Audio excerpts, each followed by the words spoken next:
started. We'll call this meeting to order. Right. Welcome to the January 13th, 2025 regular city commission meeting starting at 6:01 PM. One quick announcement, Commissioner Sorolla is under the weather, so he will not be in attendance tonight. So we have everybody here that's supposed to be here. Why don't we go ahead and start with the Pledge of Allegiance? I pledge allegiance to the flag of the United States of America and to the republic for which it stands, one nation, under God, indivisible, with liberty and justice for all. All right, next up, we have a very special presentation by Cub Scout Pack 623. I see a couple of Scout shirts. If you want to come on up and give us what you got. Thank you. Thank you so much, everyone, for making some time. We're just gonna take a couple minutes. So first of all, we want to thank the city of St. Joe, who is so supportive of PAC 623. Obviously, if you've been at an Ace Hardware or at Rogers or at Lowe's, you're aware that there's a scout out there trying to sell overpriced popcorn. Thankfully, St. Joe is incredibly generous, not only in donations and in purchases. And we were the top seller in our district and somewhere around the 10th in the state. Wow. Out of the entire state of Michigan. And we have had incredible recruitment over the past 2 years. We came back from like down to 6 scouts at one point. Many other packs have been having to close because they've been losing so many scouts. COVID just killed everybody. We have made an amazing comeback. Our pack is really strong, but we also have such a great community. And we really make a point to take advantage of St. Joe. I don't know if you guys have the pictures, if you can bring them up. Oh, Yes. I can do I that. sent a couple pictures. So sorry. we're so lucky that we have such a neat town. We take our scouts on walks around here and talk about the history and all the really cool landmarks around St. Joe. At the end of October, they'll pull those pictures up in a moment. We always like to do our community service of doing the Howard Trail cleanup, which, as you can imagine, the visitors to the beach leave some really interesting stuff in all the grasses and the trails. And the kids put together at least a half a dozen bags of gigantic, we got the city supplies us with some great bags and we sort of just gather it all up and clean up all that trash so that for next season, it's gonna be nice and fresh for all the visitors to our town. There's There it is. yeah, all the kids, they're very proud. They love all the weird stuff. They found like a plastic sword. There was like a whole grill from like the front of our car, you know. There's a competition who can Who find the can find the grossest, weirdest thing? most disgusting thing. Or the kid who's like, oh, dead animal. We're like, no. There. But hey, you're learning, yay. So yes, we love to give back for the community. We have such a great supportive community. And so we do have some product left over from our sales and we love to give it to our local first responders. That's why we're here tonight. Chief Newbecker, come here. Do we have some more scouts in the back? Come on, Steve. Aw. So I have like 5 more boxes of this stuff in my car, but I just brought a little sampling in. You've got some white cheddar, you got s'mores, you've got salted caramel. We also have microwave popcorn, popping corn, stuff to help your guys snack for at least the next few months. So that's what we wanted to do with you today. We actually have, one of our top sellers is here tonight. How much did you sell, Carter? Do you remember this year in popcorn? Oh, he sold over $3,500. Whoa. And all these sales not only support our pack and help pay for all of our activities, but they help just sustain all of Cub Scouts and Scouting America as well, keep our camps going and all those kinds of things.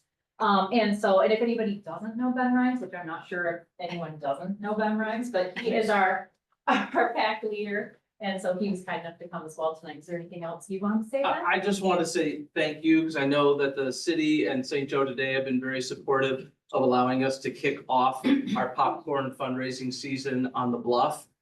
Labor Day weekend, that's really huge.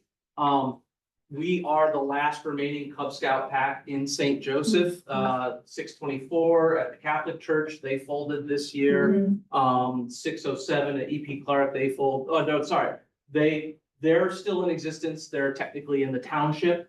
But we are the last remaining Cub Scout pack in the city. So we really do appreciate everyone helping to look out for us and support us, because Cub Scouting is really a community activity, and we always want to instill good citizenship and participation in the community with our scouts. So thank you to all of you, and thank you to all of you if you donated or purchased some popcorn over the last few months. Thank you so much, you guys. Appreciate the time. Thank you. Yeah, Yes, cool. good work. Aw. Cutie. You did great. Right on. All right.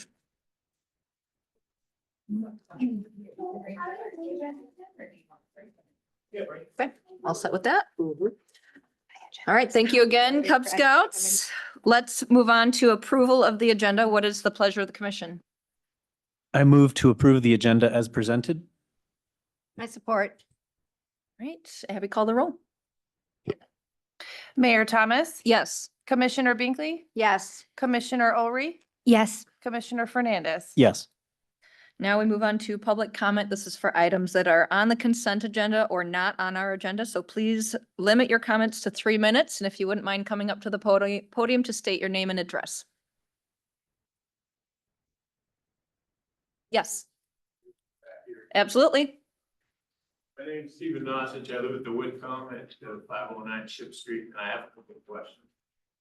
I understand that across the street from the Woodcomb is St. Joseph Public Parking, and I was wondering, I had just heard about it, but I heard that that parking facility is gonna be changed to a pay-to-park situation from May to October, and I was wondering what the fee was gonna be and if there's a payback situation. Okay. If you want to meet with maybe staff to clear up any kind of questions, we can set you up with that. Okay. I have a question. The eddy that juts out into the St. Joe River near the trestle, there's a brick facility that goes out into the river. Is that taken care of by the city of St. Joe? I'm not quite sure what you're talking about. Well, if you go down towards Silver Beach and you make a right and you go down back towards the high rise there, there's a facility there that has benches there, and it has an eddy that has a brick wall that jets out in St. Joe River into the trust. Okay. It's St. Joe responsible for that piece of property. Do you know the answer to that? I don't, believe so, but I'm gonna have to look and see. The only reason I asked is there is not a park bench or two park benches back there near the handicap parking. And I was wondering if that could happen this spring, so that there would be a place to sit near the St. Joe River there and possibly maybe fish off of that. Okay. If that structure. structures, You know what he's talking about? yeah, but I don't, we'll have to check into it and see. Okay, we'll definitely look into that. Thank you. Any other public comment? All right, hearing none, we'll move on to the consent agenda. Items include regular meeting minutes of Monday, December 9th, 2024, invoice and tax disbursements, 2025-2028 school agreements, summary of the 2025 property maintenance program, focus area 4A, and category B grant MDOT contract. What is the pleasure of the commission?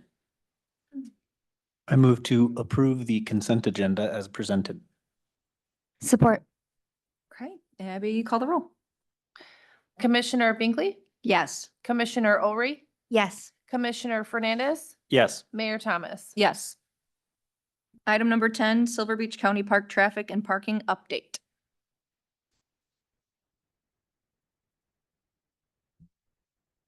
Good evening. Happy New Year, if it's all right to still say that. Yeah, it's still a new year. Still all right? Okay.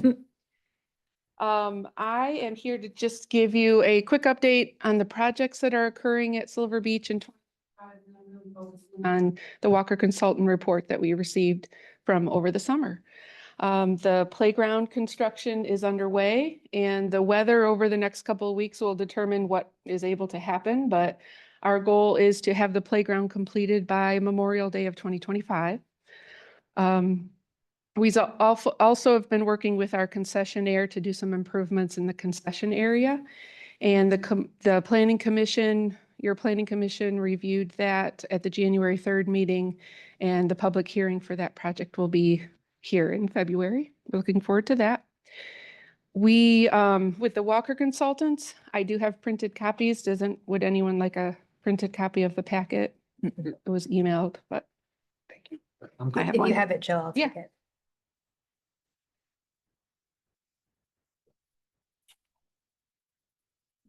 Thank you. All right, so Walker Consultants was hired by Berrien County Parks to conduct the title of this report, the Silver Beach Parking Needs Analysis and Operational Planning. And that occurred throughout the summer of 2024. And within that report, there were 3 general recommendations. One of the recommendations focused on suggested changes to the pay upon entry method at the county park. Another recommendation focused on implementing technologies such as the pay-by-plate and parking enforcement at the county park. And then the third recommendation in general focused on options for wayfinding, signage, and guidance that will assist with the traffic flow. The report was quite involved, and it did include some short-term and long-term recommendations. So the planned upgrades for 2025 short-term recommendations include the follow-through with the recommendation to expand the entrance lane to accommodate 2 full lanes of traffic coming into the park. This recommendation will allow for more queuing of park visitor vehicles within the park boundaries and out of the city street. The packet includes a rendering of what that will look like. And we are moving ahead with the concept design services, and then we will bid out for this project. The other recommendations within that section for operational changes are also being worked out by our park staff for this summer. So working from recommendation 2, we have really opened our eyes. We've been meeting with multiple professional service companies and firms that have been telling us options for the pay-by-plate, permit management, and reservation activity technology solutions. The variety of options for park and recreation departments is overwhelming, but exciting to know what is available out there. We've reconnected with some companies that we've spoke to in the past couple years about technologies, and since we've learned of some new ones and are meeting with them to learn what they offer.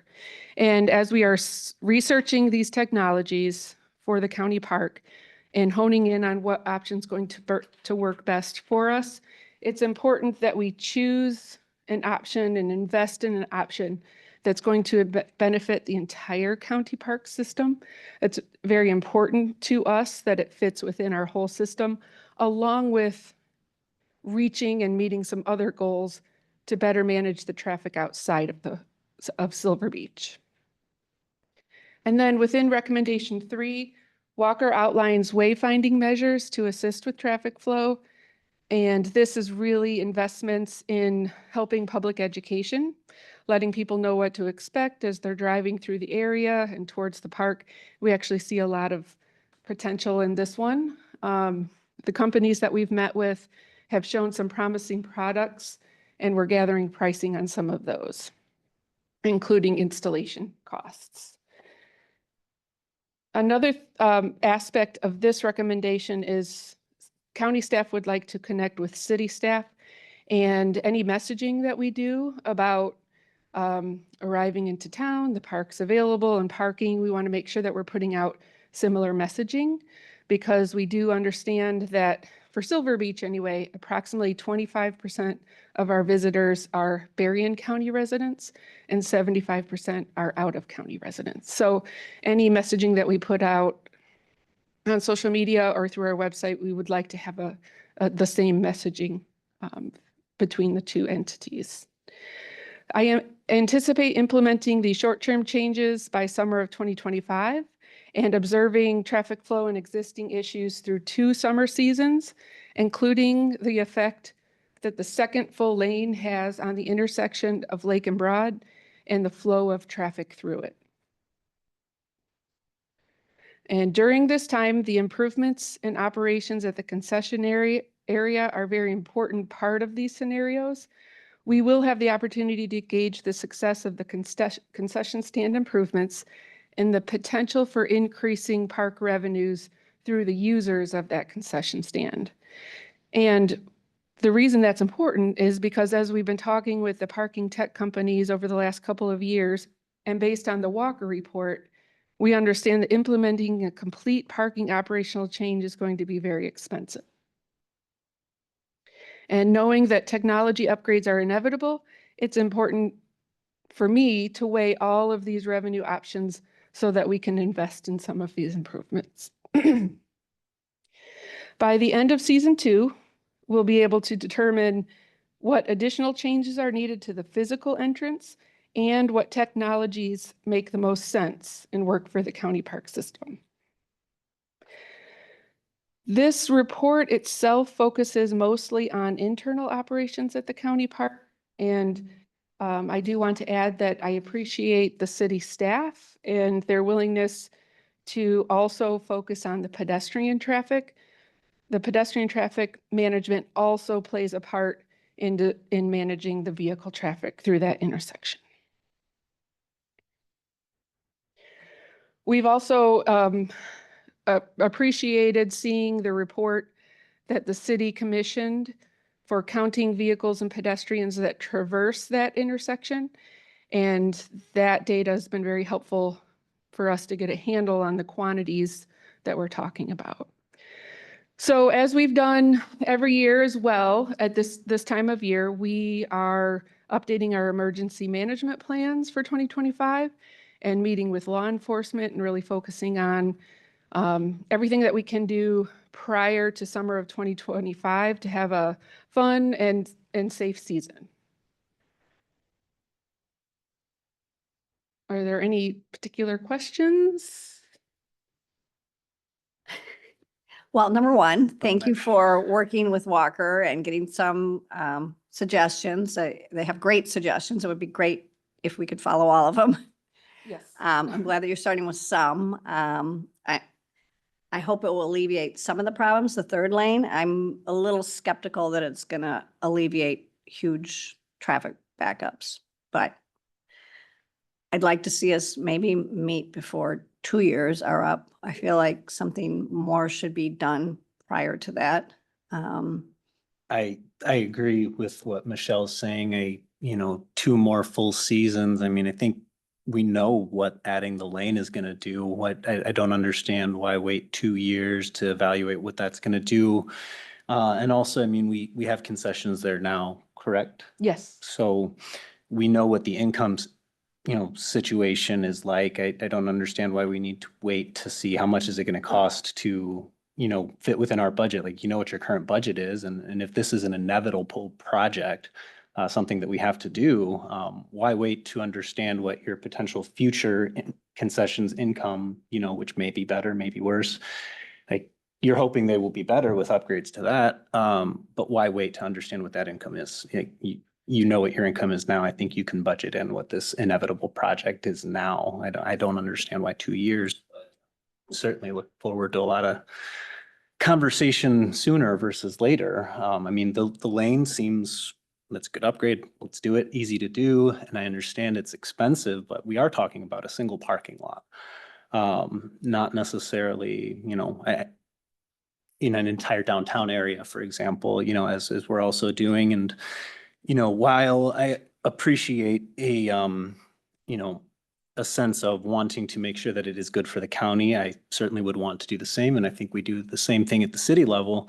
In the city, I think also, while we do value all of our parks, that each park is a little bit different. We have a little bit, each one is different. And I would just like to encourage the same philosophy, as you look at Silver Beach and its importance, and it is busier. So I don't think you necessarily need to wait to have a plan to upgrade every single parking in every single one of your parks. I think focusing in on, let's really nail down Silver Beach and upgrade that one is, or what is, correct me if I'm wrong, but that's your biggest park. So why not start with that one? I don't want to wait 2 years to see that. I don't think you guys do either. So that's my only feedback. And I'm glad you're looking at the safety aspects. There was a recommendation in here to have an area where people could drop off safely, because I think that's also an issue many times. I didn't hear that was included in this year's.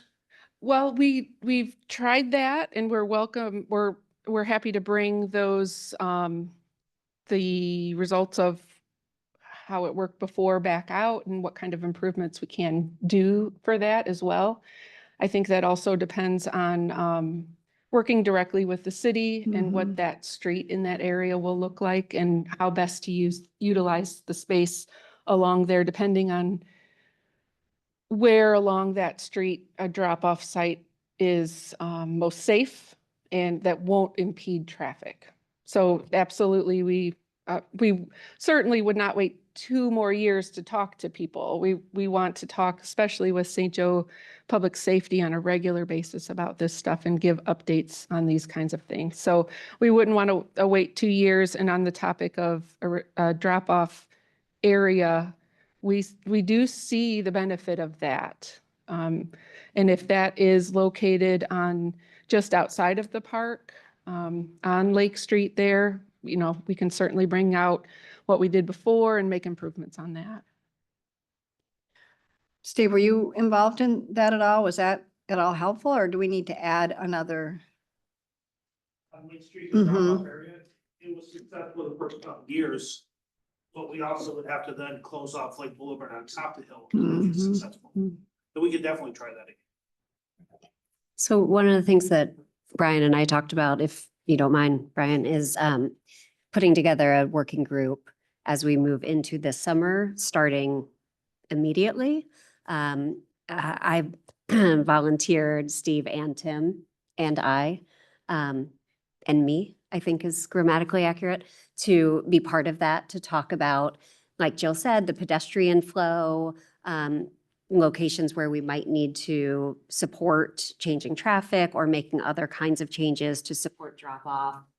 There are short-term options that we want to pursue, and we plan to meet regularly. Tim might be hearing about this for the first time, but we plan to meet regularly with the county to make sure that whatever we can do in anticipation of this season, we're doing.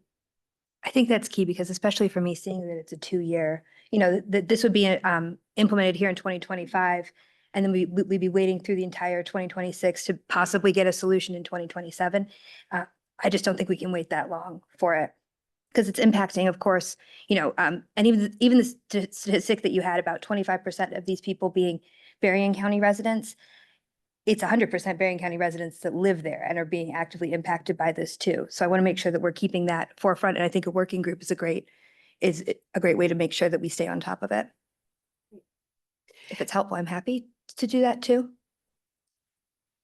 And I think part of the study came out and it said part of the problem was that people drive down even when there's no parking down there, because they don't know the parking lots are full. So, but I didn't hear you mention, you're not going to do the digital guidance this year. We've been meeting with companies that have really provided us some good options, and we think that we do want to invest in that. We see a lot of potential with that option for the short term. Okay. Go ahead, Brian. Madam Mayor. I'll just echo Jill's statement. My personal belief is you get more bang for the buck on the use of signage, digital signage, displaying how many spots are available over paid meters, but that's my personal opinion. I do want to follow up on a couple of questions. First is meeting sooner than a 2-year window. I want to make clear that it's our intent for both myself and Jill. We talk with your staff on a regular basis. We'll continue to do that. We are happy to host. We are happy to attend multiple meetings throughout the spring into the summer and for the years to come. We have a desire to be a strong partner. We have been a strong partner. We wish to continue that, and we wish to bolster that effort. So that was key point number 1. Key point number 2 is just being the wet blanket, and that's talking about cash flow. I completely respect the comments on the need for these improvements. I totally respect that. The pushback to that statement is there are limited dollars that are immediately available. Jill is truly one of these champions that has spent the last 2 years knocking on every door possible, raising money to see an investment of roughly $1.1 to $1.2 million worth of playground equipment on the beach, with a total drawdown from the Parks Fund of around 50 grand. She did everything possible to shield the Parks Fund from that cost. And the reason for that is the dollars aren't there. There is positive cash flow that comes off of Silver Beach. Silver Beach does generate positive cash flow, but the capital needs at Silver Beach far outweigh the cash flow that's coming in off of it. So the balancing act that we as staff are trying to manage is we respect and understand the need to do some technology upgrades. We respect and understand the need to implement some of these strategies. At the same time, we have to balance the needs of the users and of the public. When we have failing restrooms, when we have ADA accommodations that need to be met, when we have failing parking pavement, all of those things are costs that have to be factored into this. And that really is what's driving this very thoughtful approach. We are here with the spirit of true good partnership, but we also say that we don't have an unlimited budget and we have to be cautious in what is selected, what is invested in, and doesn't make the absolute most sense.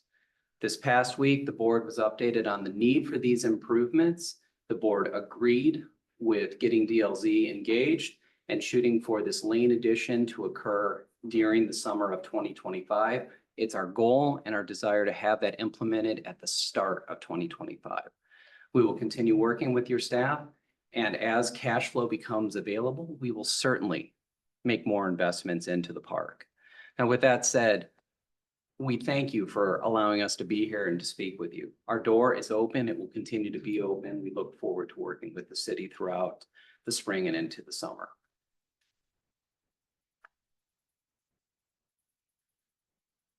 Any other questions, comments?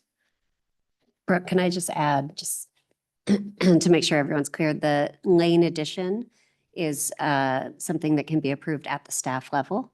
We have not done that yet. We wanted to make sure this briefing happened first, so you had the big picture, but that can happen quickly between me and Kristen. So just wanted to make sure you had the mechanics for that. So that's increased staff and you don't have problem getting that staffed, correct? That would be increased staff to collect if there's another lane, or you're just directing the lane over to the. Nope, this addition, this investment will provide for more space, but we already have the adequate staff to handle the management of that. It makes the second lane longer. Okay, so we're not really collecting quicker exactly. Just adds more to the waiting queue of how many cars are waiting to get in. If you look So it wouldn't snake up. Is the idea then that it wouldn't kind of snake 95? up? Yeah, Okay. Capture so more it's cars off of the just, road. yes, it's capturing more cars. It's not necessarily getting people through quicker. Exactly. Okay. Yeah, it's about storage. I think Okay. more than. Thanks for clarifying. Yeah, it'd be nice if we could get them through quicker. With the pay by plate option, we have this really magnificent vehicle in the city of St. Joe that helps out with that. Have there been discussions partnering with the city to utilize that vehicle to help with that collection process? Yes. Okay, okay. I guess I feel like the expediency was the biggest issue instead of like just trying to figure out where to push some more cars, but I'm assuming that's gonna help a little bit, not back up traffic, but it's not getting them through any quicker. I think it's worth noting that the speed in which Jill's staff moves is pretty impressive. I think that you've got some of those stats. Are you willing to speak to that? Just the average length of time? Sure, and also when we were looking at the numbers and kind of running the activity in that intersection, the work up to the point where that parking lot fills up, there's a point where the parking lot really does fill up to capacity and we can no longer take every vehicle that wants to enter that park. And during the traffic study at that corner, the 2.5 hours leading up to that point where we had to close the lot down, on the day of the study, an average of 50% of the cars went through that intersection into the park and 50% of the cars were going elsewhere. So if we can manage a higher number of those vehicles within our park and get them through, that opens up some opportunity outside of the park as well. So that's why I think that we're going to need some time to observe these changes, make tweaks as we go. We're not going to have the same operations through 2 summers. We aren't even going to have the same operations through 1 summer if there's ways to make improvements. And we will certainly be using the Walker Consultant Report as an active, ongoing type of working report. And on site, our managers are there daily tweaking that and willing to try additional things as needed. So that's why we wanted to try these improvements as we go and tweak and improve and think about what to invest in the next year and the following years. I guess the other thing was increasing capacity, but they said striping them only gives you 2 or 3 more spaces, but moving the garbage bins would give you 30 more spaces, but it didn't say where they would go. So I don't know if that's really an option or not to get 30 more spaces. In our master plan that we had done in 2020 through 2022, it does call for additional parking to be added inside of the park.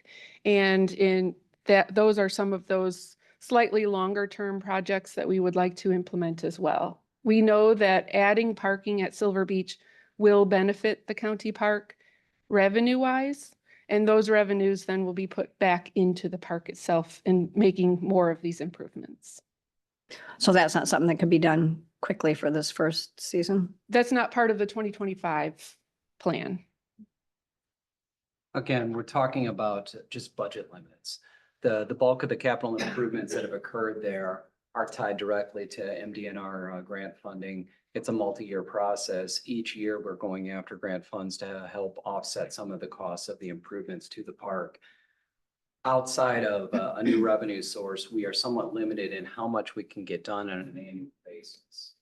One of the comments tried to ask the question about the importance of that concessionaire lease agreement. The lease agreement is pretty important to us because that is one of the major sources of revenue for us.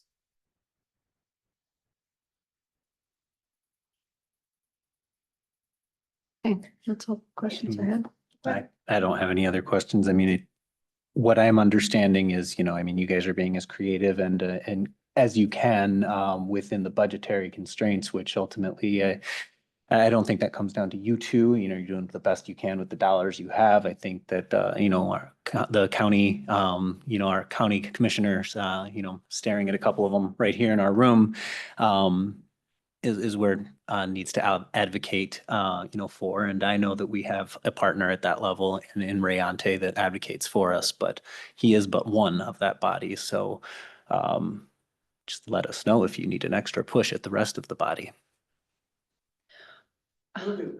How often should we expect to get updates from the work group? I think we need to get the work group established, but I would think we could do them pretty regularly. Maybe monthly Especially even? Just- especially as we go into the summer season, I would think monthly Yeah, I would be think reasonable. having a close kind of eye on how it's going and hearing, I think that'll Mhm. alleviate a lot of the anxieties going into this project. So Yeah. it's, That and works there's, for me. Madam Mayor, I would just like to point out something about the past working relationship. So Jill and her team has actively worked with the Sheriff's Office, has also actively worked with your Public Safety Department. And while traffic congestion has been a point of concern, it is something that we'll continue to work on. I think that also taking a few minutes to think about how much effort has gone into ensuring that there is safe water. And that's also a safe place for roughly 750,000 people to visit. They're averaging about 750,000 visitors on an annual basis with a high degree and a high focus on public safety. We compliment the absolute heck out of your team here. The chief has been phenomenal to work with, providing us with full-time as well as part-time, even volunteers to assist with managing pedestrian flow. Jill has been an absolute advocate for ensuring that the staffing at the beach is staffed appropriately between the rangers as well as the lifeguards, ensuring that as people come into town and to this beach, they're experiencing a safe, welcoming place. From the staff perspective, we're happy to meet. We will absolutely commit to that. We will absolutely commit to trying to get creative on solving some of these traffic mitigation issues. We don't have an unlimited budget, but we are willing to make investments. The study was an investment. This lane is a significant investment. Moving towards technology will be another investment. We are happy to balance those efforts. We are happy to work with you all. But I would also point out that it's not just traffic mitigation. It's also the importance of making sure that it's a very safe place. And that's the balance that I would just ask that the commission give thought to. Just recognize it's more than just vehicle stacking. Right. Yeah, and safety's definitely the top priority for sure. Yeah. Well, thank you. I'm glad you guys had Walker do the study. It seems like a really good suggestions, and we appreciate your presenting to us. We have no action on this. This was just a report, but I will take some public comment if there's anyone that has anything to add or ask on this. Please. Talk about another lane down there that would be by where they collect money. Yeah, we'll pull up the map right Oh, now so you good. can see it. Yeah, you said 95. There it is, but that's what you said. She's got a question real quick. Mhm.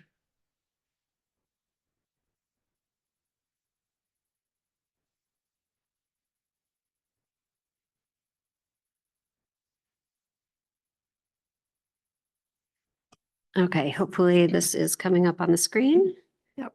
So that you can that's, those see. will be the lanes right there, if you can see that. So that's coming west. Well, I don't know. I need like a laser pointer.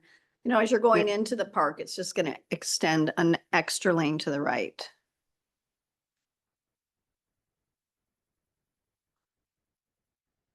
Do you have any further questions about that? I don't see on there what you're talking about. Okay, point to me. So Parked up there. Are those the ones? Correct me if I get this wrong. Okay. so There's no lane. that's the pay gate up there. Yep. You can see you come up this driveway and then at the very end it splits into two. But now this will extend. So this driveway is significantly longer. Does that help, Corey? Well, yes, but I also think that you have such a backup all the time with cars. Why don't you take out those trees in the middle and make that 3 lanes, 2 of them coming down to the beach. And then that's such a backup down there with the cars coming up hill and everything, that they get in line and they can't get out of it because it's backed up and so busy that people want to get out of there so they can go someplace else. And they can't because that that lane in the middle where the trees are. I mean, you could get rid of that, make 3 lanes there and have 2 of them going towards the beach and around, so they don't want to wait in line. And then the other lane you've got for going out. That's no problem to get them out of there. But it's more of a problem when they go down and they're all stuck in lane down there. So you have 1 lane for the beach, 1 lane for turning, and the other one leaving. Where right now, all you have are just the 2 lanes, and that causes a big backup. Right. Thank you. Thank you. Over here. I think it's really important we have a good working relationship between the city and town. Because there were days that the county wouldn't work with our city. So I'm really, really happy to see this, and I can attest to that because when we first started coming to these meetings 15 years ago about this problem, you guys were trying very hard to get the county to work with you. And I thought you guys were making it up, not you guys, but the people that were, on our city commission staff. I thought, oh, why would the county not work with us? That doesn't make sense. So we started going to county meetings and we began to see the situation. Then as time rolled on, then we did a Band-Aid of putting a half a lane in. Now we're gonna put another Band-Aid in. It's gonna cost a good amount of money to put that blacktop in there, dig all that out. And so we're gonna put another Band-Aid in.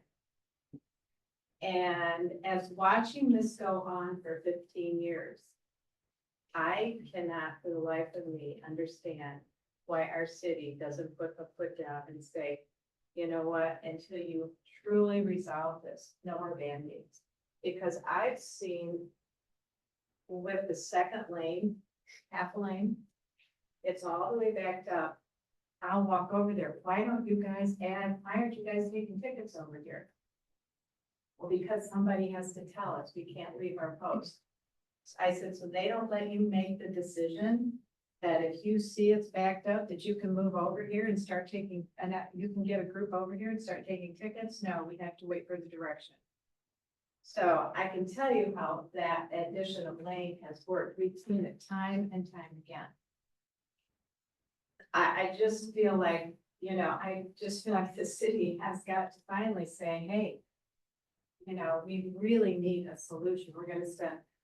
At one time, there were people that were offering to help pay for some of the meters or whatever the electronic piece would be, to even offer that up to the city or the county. They wouldn't even take that. But now they're going to spend additional monies. And let me also add, we do study after study. Every time there's a new person that comes in or a new group, we do another study. So I know of 3 studies that we've done so far in the last 15 years. Prior to that, there were no studies. So we were very hopeful that there would be more study, or there would be a study and we could get this resolved. So I truly want to trust that this is going to be taken care of. But I really don't see how the city can allow anything further to go on over there until this is not just Band-Aid resolved, but truly resolved. Thank you. Thank you. Any other public comment? All right, and again, no action on this report, so that's it for this item. Okay, thank you. All right, on to item number 11, wayfinding, fabrication, and installation. That's me. Sorry, give me just a second to toggle back over. So as the commission might remember, we have been talking about wayfinding for quite some time. The Downtown Vision Master Plan recommended implementing wayfinding that was adopted in 2020. And since then, it's been a priority for the DDA. We released an RFP for wayfinding signage in 2022 and awarded a contract to Corbin Design in early 2023. They developed what I think are lovely designs for the downtown as well as for other key destinations throughout the city. We presented those designs to the commission recently. I think it was in the fall, if I remember correctly. Got sort of a thumbs up from the commission to go forward. And in December, we released an RFP for fabrication and installation. We were super excited about the responses that we received. We received 4 responses. Let's see, 2 from firms in Michigan, 1 from a consultant in Wisconsin, and another from someone in New Jersey. We spoke with the DDA, who directed us to negotiate with the 2 lowest bidders and recommend sort of to the commission how we move forward.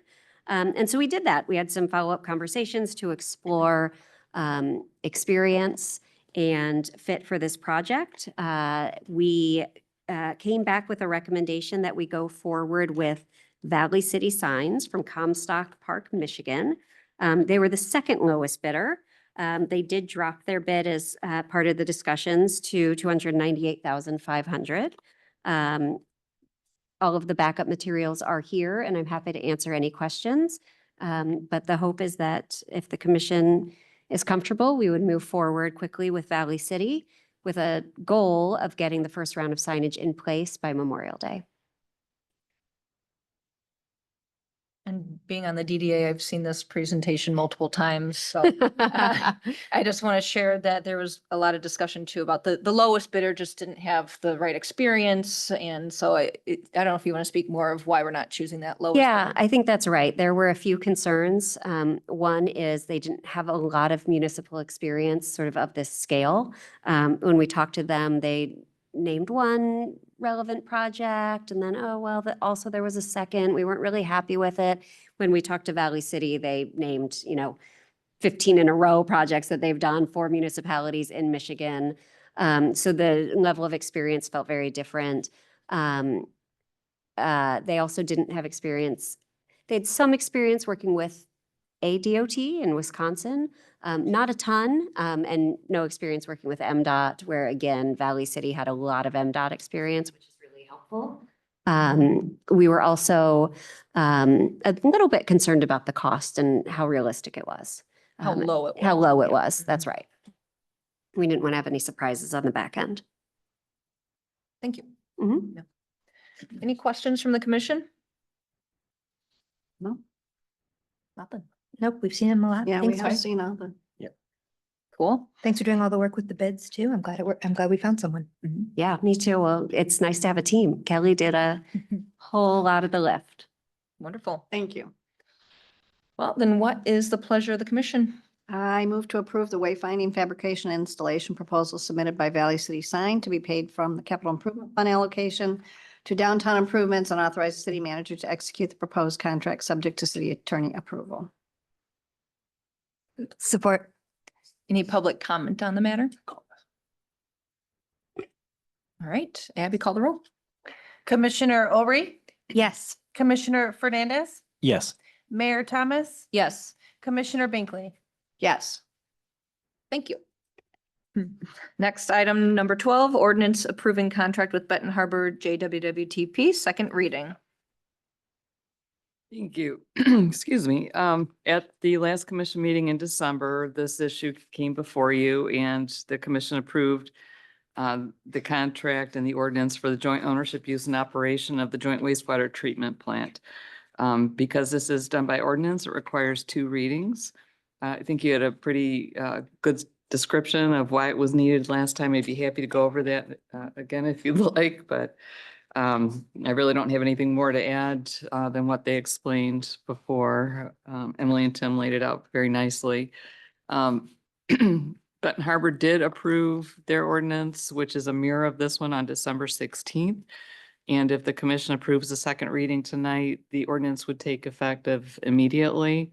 And that's because it's important to public health, peace, and safety. So we don't need to have a delay for the 10-day period. Oh, thank you. And this agreement basically allows what's currently in existence to continue. Mhm. Okay, thank you. I didn't think of any further questions from our discussion about it last time. Anyone Yeah, else have no, anything it else? was No, very it was thorough. great. Yeah. Okay, then what is the pleasure of the commission? I move to give a second and final reading to the ordinance approving a contract providing for the joint ownership, use and operation of the city of Benton Harbor as presented. Support. Any public comment? All right, Abby, call the roll. Commissioner Fernandez, Yes. Mayor Thomas. Yes. Commissioner Binkley, Yes. Commissioner Ulrich. Yes. All right, thank you. Thank you. Item number 13, shoreline softening study.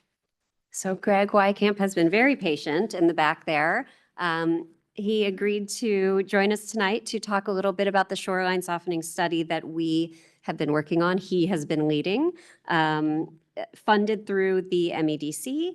I should have mentioned that Greg is the president of Edgewater Resources. He held an open house here in December, and it was so compelling that we wanted to ask him to come and give a brief overview tonight.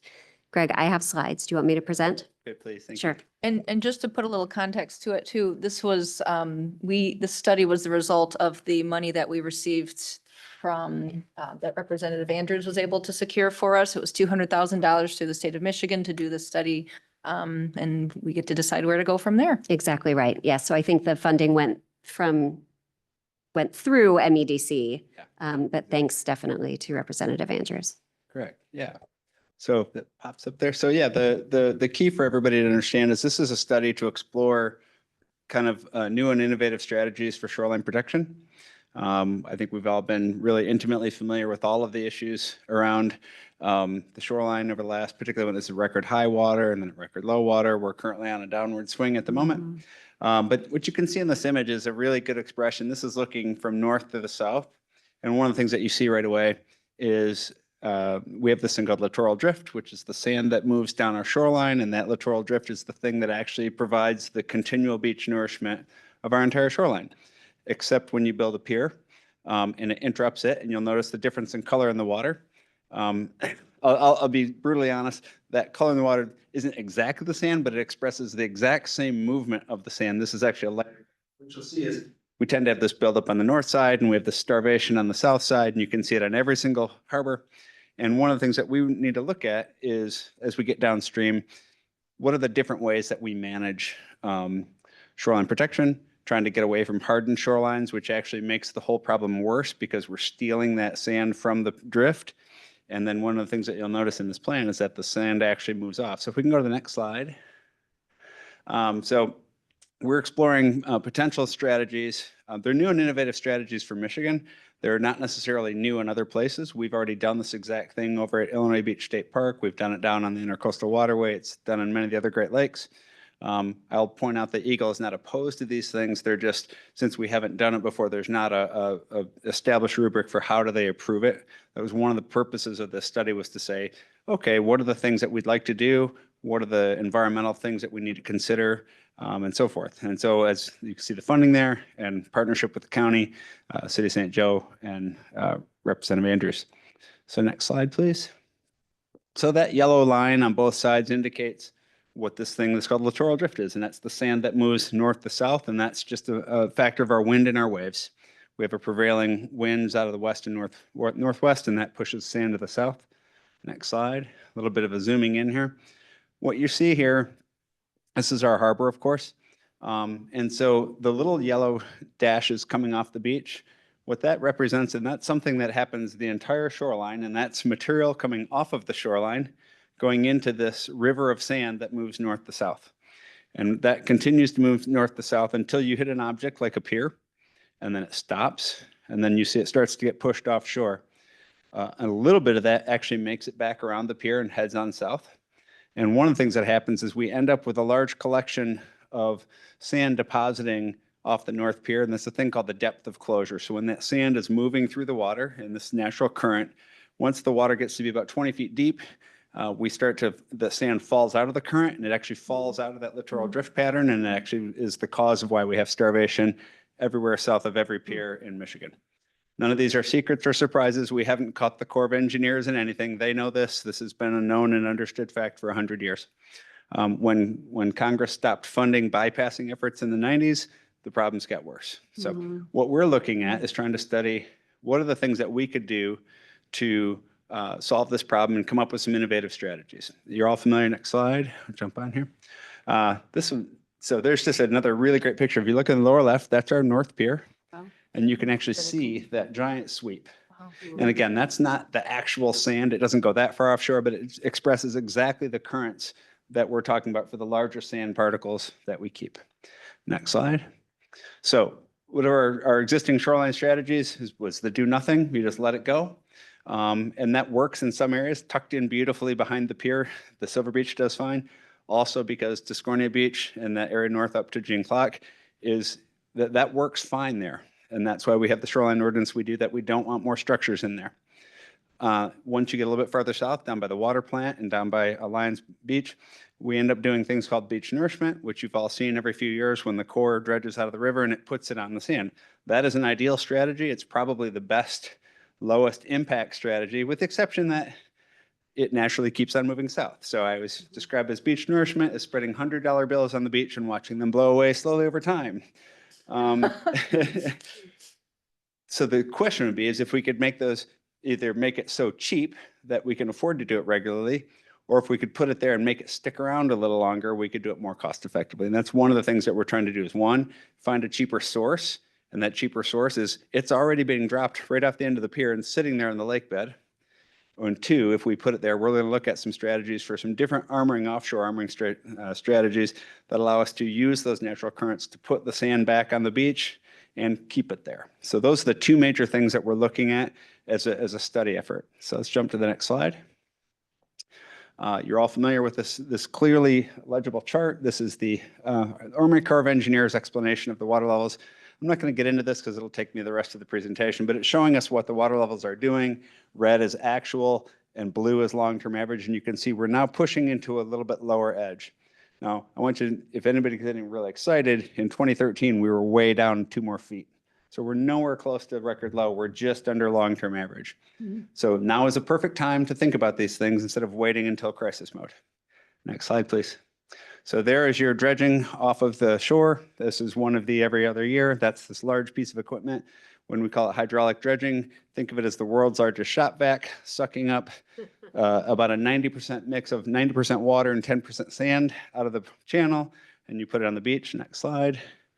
And it goes out in a large pipe like this, and it comes out in this big muddy water. The water continues on and the sand lays on the beach, and that's why we get this giant beach north of Lions Park. It's a great strategy. It's really good, except that it just keeps moving on down. It's doing exactly what nature intended. So it's not a problem. Nobody's making any mistakes. It's nature is doing what it intended. So next slide. We could continue to do nothing. But what we want to talk about is a beach nourishment strategy. We've talked to the Eagle about, can we use that sand off the bottom of the lake? And historically, the answer was no. That's the lake bed is not this barren piece of sand. It's habitat. And we said, are you sure? And they said, well, it's a habitat in a lot of places. We're like, is it habitat here? And they said, we don't know. So we actually worked with Dr. Meadows up at Michigan Tech. He actually went out there with a drone and his team and took photos and met with the Eagle. And they're like, yeah, you're right. That is not habitat. That is a lot of sand. So, so that's a great step one. I'll point out that in many other states, Texas, Florida actually manages their shorelines completely differently than we do in Michigan. Florida manages beach nourishment on a statewide process, not local agency like we do here in Michigan.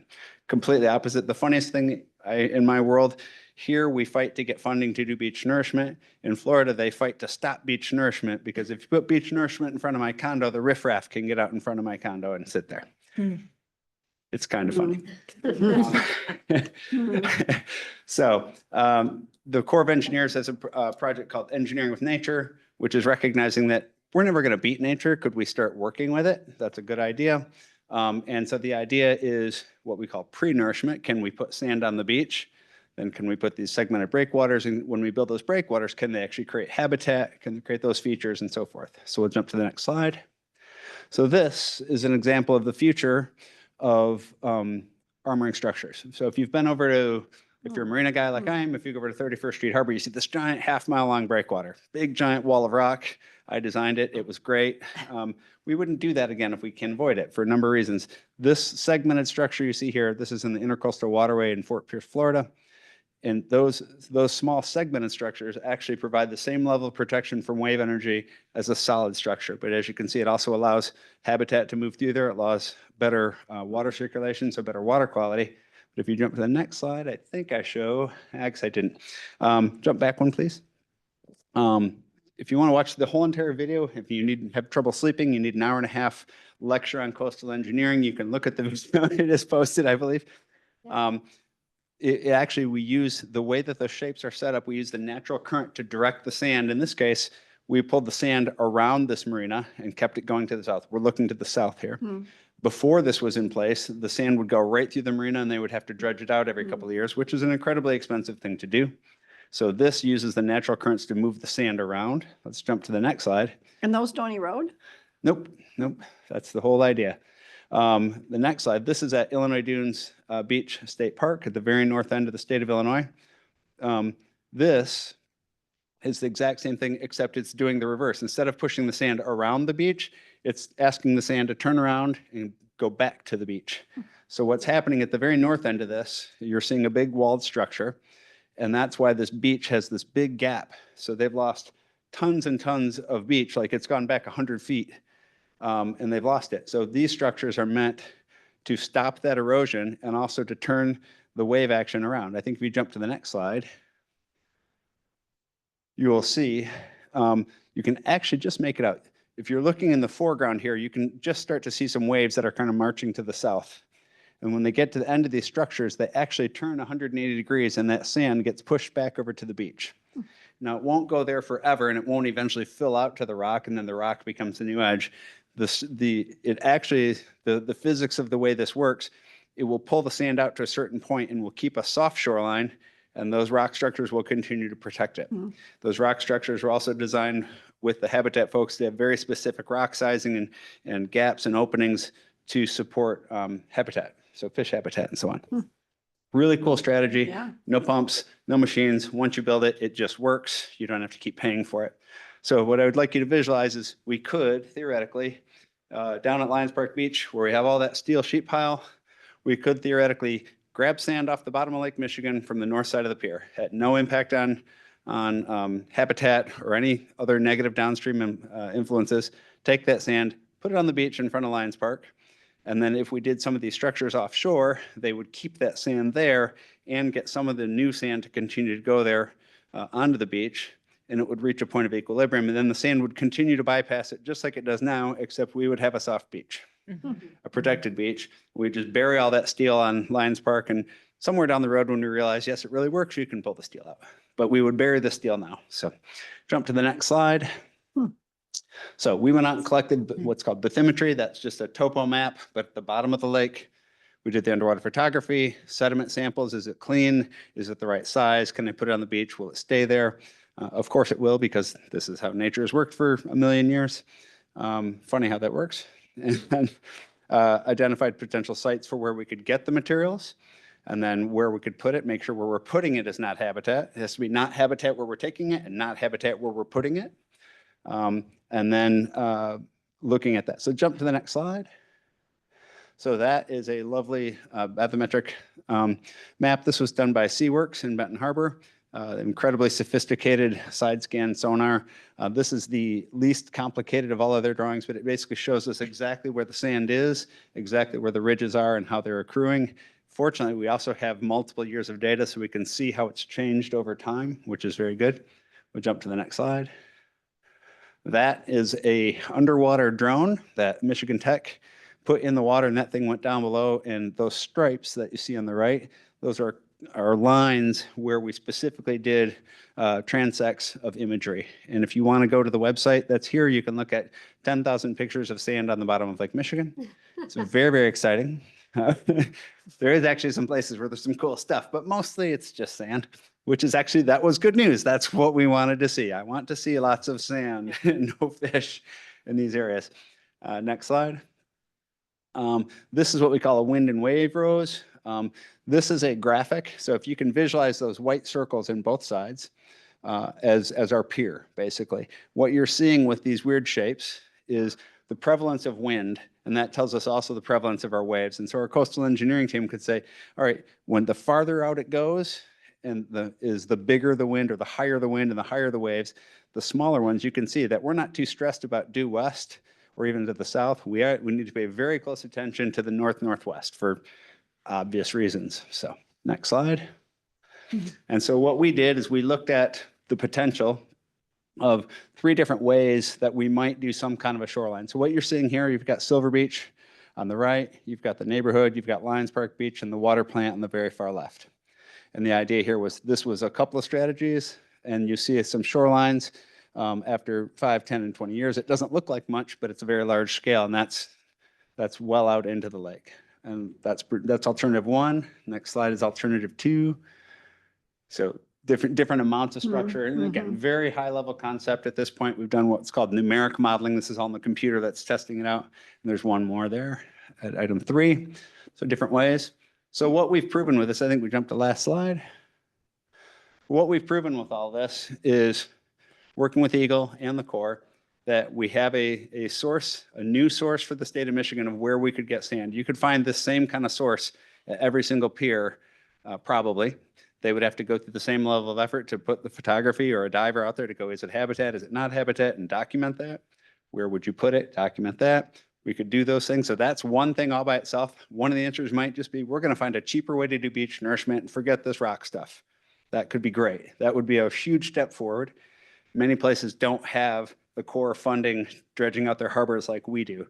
We're very blessed to have the commercial shipping that we have, which keeps the core here in town maintaining our channel. We really need to keep that into the future. Not everybody has it. So that's option A. And then option B is supplementing that would be the stone. So none of this is leading to a permit right now. None of it's like, we're going to go do this tomorrow. It's just testing out with Eagle. What's the process? Have we determined a scientific basis that would allow them to go, yeah, we can improve that. And that was really the goal. And that's where we are today. So wrapping up the final reports, and next steps are, does somebody want to take that step? We chose this specific area. Why here? Why in St. Joe? If we go back a slide, one of the things I want to point out is that entire stretch that you see here is basically continuous public ownership between the city and the county.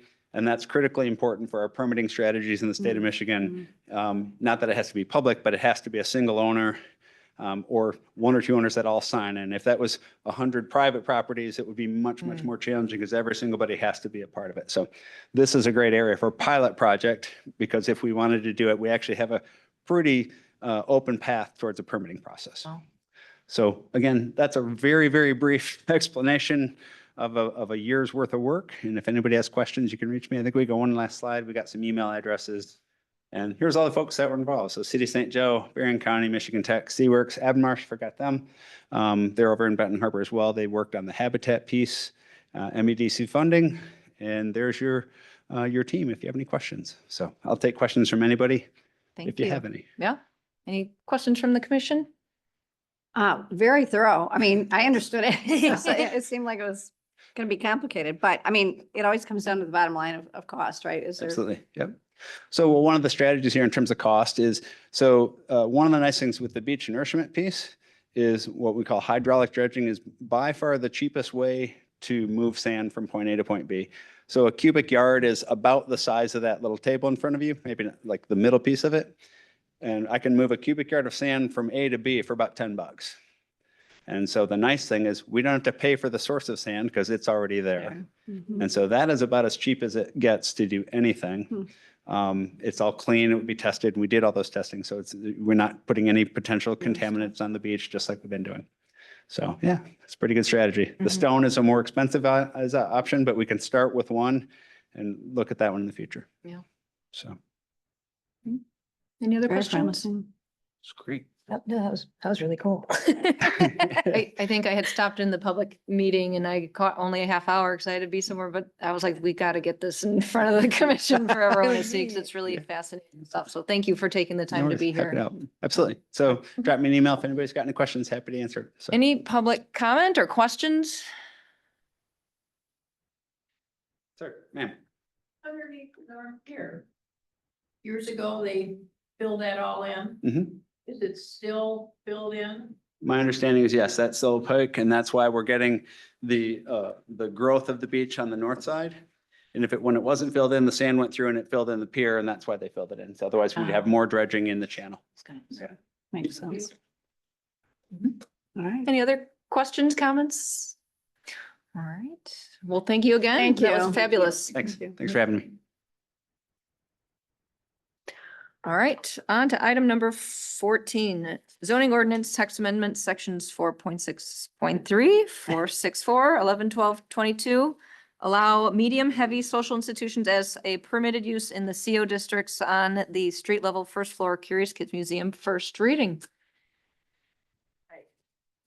So the city received a request to amend the zoning ordinance to sections 4.6.3, which is table 4.1, which has the use groups, social institutions, and Curious Kids is looking at purchasing a building that's in the COA Commercial Office District to expand their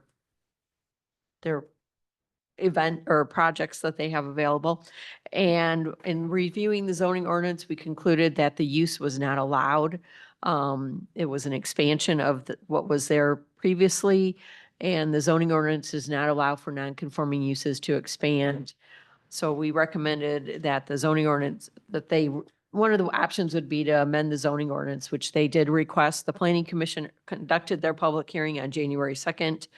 They had a discussion of different options, what might happen if it was in different things, if they rezone the property to a C commercial business district, or what other options were available. And in the end, modifying the zoning ordinance, specifically table 4-1, to allow social institutions on the street level first floor in the CO district, keeping with what is allowed in the C commercial business district, which is farther south on Niles Avenue, along with some other locations, is what they recommended.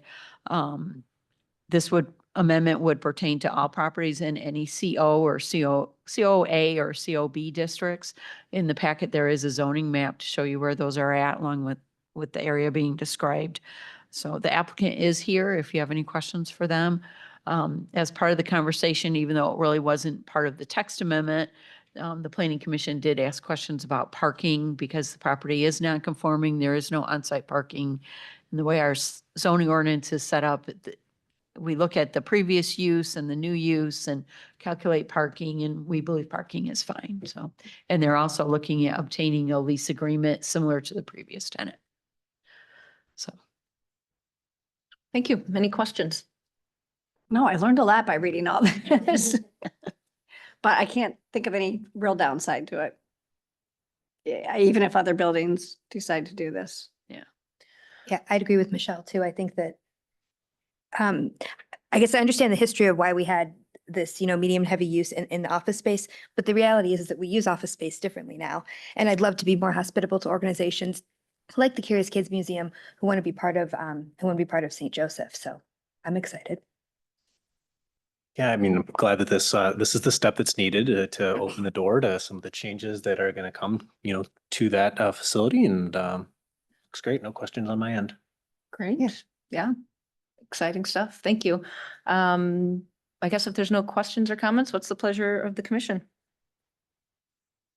I move to approve the first reading of the ordinance to amend Article 4, Sections 4.6.3, Table 4-1, and 4.6.4, Table 4-2, and Article 11, Section 11.12.22, as they relate to medium-heavy social institutions in the CO Commercial Office District in the zoning ordinance of the City of St. Joseph, Michigan, based on the factors set forth under Section 22.3 of the zoning ordinance. Support. Okay. Any public comment, or anyone from Curious Kids want to make any remarks? No? Okay. Possibility if we're allowed to do it. Wonderful. Okay. Seeing no other public comments, Abby, call the roll. Mayor Thomas. Yes. Commissioner Binkley. Yes. Commissioner Overy. Yes. Commissioner Fernandez. Yes. Thank you. And that moves us along to item 15, revitalization and placemaking RAP grant opportunity. You guys might remember the RAP grant. We have applied for one previously. They have opened up a third round of funding for their place-based infrastructure projects. Yay. And in the DDA meeting on Monday, January 6th, there was a discussion about applying for a RAP grant specifically focused on Pleasant Street Plaza. The project is currently estimated at $1.2 million. Applicants for the RAP grant must have a minimum request of $500,000 and a maximum of the lesser of $1 million, or 50% of eligible costs, which makes the Pleasant Street Plaza a really good fit. With that in mind, we would need to come up with a matching grant of about $600,000. And the funds would need to be expended by June 30th of 2027. The DDA's asked the staff to move forward requesting approval from the commission and to submit the grant application, and we are ready to do so with your support. And this is the second time we've applied for this. It's a slightly different scope, but the first application was something along the lines of the East Side Connectivity Project. And so it included enhancements to Pleasant Street Plaza, as well as the temporary pedestrian island and wayfinding. This will scale back and focus on just Pleasant Street Plaza. I'm glad that we're exploring efforts and resources for the Pleasant Street Plaza. I know St. Joe Day has done really great work in making sure that that side of Main Street remains vibrant. And so, especially as we work on parking and moving people around the city, I think it'll be even better to have it up and running. Okay, Absolutely. Couldn't agree more. great. Well, then what is the pleasure of the commission? I move to direct staff to apply for the revitalization and placemaking grant for Pleasant Street Plaza. Support. Any public comment? All right, Abby, call the roll. Commissioner Binkley, Yes. Commissioner Olbrich, Yes. Commissioner Fernandez, Yes. Mayor Thomas. Yes. All right, that brings us to city manager comments. I have a comment, which is the city commission election packets are now available. Every odd year is an election year for the city commission. 3 seats on the commission have terms expiring this November. The application packets are available in the city clerk's office or on our website. The deadline to apply is April 22nd, 2025 by 4 p.m. Up to 6 candidates will appear on the general election ballot on November 4th. If more than 6 candidates apply, as always, we will hold a primary election on August 5th to select the 6 candidates who will appear on the November ballot. The 2 candidates receiving the greatest number of votes will receive 4-year terms, and the candidate with the 3rd greatest number of votes will receive a 2-year term. If there are any questions, please reach out to our city clerk. Great. Any other announcements? That's all comments? I've got. All right. City commission comments? No? All right. The city looked beautiful during the holidays. All the lights and the snow, and it's a great place to be. Yeah. Right, I guess the only, let's see, we've got some exciting things coming up on January 31st is our Chili tour. We're excited to see that come back to downtown. And then we've got the Ice Fest, which is Beer Fest on the 1st, Ice Fest on the next weekend, the 8th. Anything, the whole weekend? Ice sculptures all over downtown. All right, come downtown and enjoy. Stays cold. Yeah. I said, hope it stays cold. Yeah, right. Pray for moderately cold weather. Yeah, moderately. Medium. All right, well, thank you, everyone. We have a closed session coming up, and I think we need a motion to move into closed session.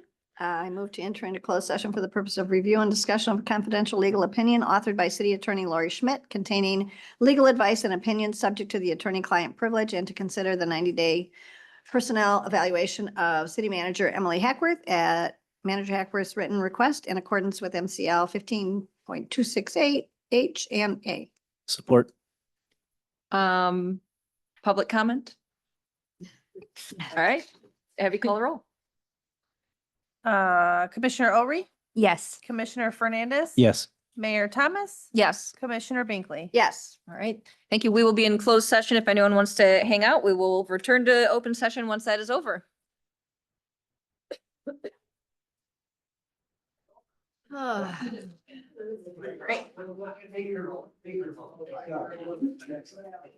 Yes, sir. Yes.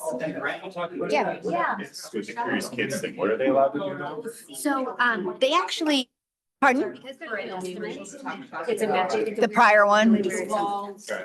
Yeah, and the only reason I'm bringing it up is because when we were all done talking about it and then people talked about coverage, then I was confused.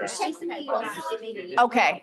Well, and I think Mike was, because I was ready to say, I can figure it out, but Mike said, yeah, I would rather talk about it too. So maybe Mike and I can come in and talk to you. Okay. Okay, sorry to delay it, but I think it's better to just have everybody on. Yes.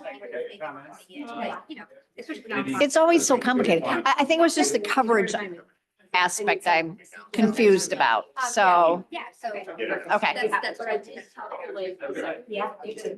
Yeah, so now the way it's, so now let's say the Citadel decided that they wanted to. Yes, yes, in the, yeah, yeah. The location. Okay. Not the downtown, that's always just different. Coverage. Yeah. And lot coverage.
And it's even earlier than some nights when we're here. I move Muted. to Okay. return to open session. Support. Public comment? Nothing? Nobody? All right, Abby, call the roll. Commissioner Fernandez, Yes. Mayor Thomas. Yes. Commissioner Binkley. Yes. Commissioner Olry. Yes. Okay, now we can end the meeting at 8:24 PM.